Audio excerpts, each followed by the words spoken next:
সড়কে দুই শিক্ষার্থীর মৃত্যুর ঘটনায় আজও অচল চট্টগ্রাম প্রকৌশল বিশ্ববিদ্যালয় চুয়েট। হয়নি ক্লাস পরীক্ষা, সড়ক অবরোধ করে বিক্ষোভে শিক্ষার্থীরা।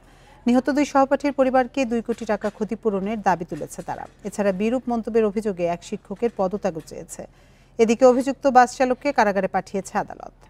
বিকাশে কম খরচে ক্যাশ আউটের লিমিট বেড়ে 50,000, প্রিয় এজেন্টও 2টা।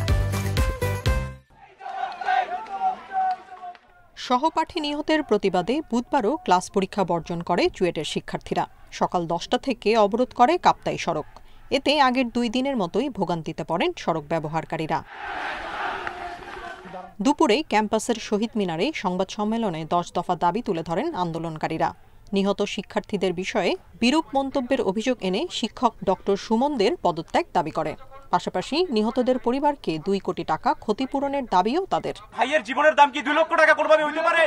2 লক্ষ টাকা কিভাবে হয়? ন্যূনতম 2 কোটি টাকা ছাড়া। ছাত্র কল্যাণ পরিষদের সর্বাত্মক সহযোগিতা থাকতে হবে।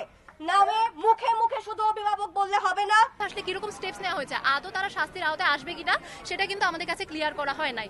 এদিকে শিক্ষক সুমন দেকে কারণ দর্শানোর নোটিশ দেওয়া সহ দাবি মানার বিষয়ে আলোচনা চলছে বলে জানিয়েছেন উপ-উপাচার্য।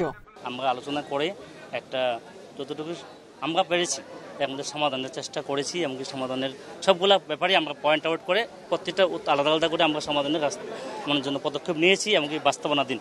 দুর্ঘটনার তৃতীয় দিনে চট্টগ্রামের কোতোয়ালি এলাকা থেকে গ্রেপ্তার করা হয় বাস চালক তাজুলকে। তাকে কারাগারে পাঠিয়েছে আদালত। পুলিশ তাজুলের 3 দিনের রিমান্ড আবেদন করলেও এ নিয়ে বুধবার কোনো শুনানি হয়নি।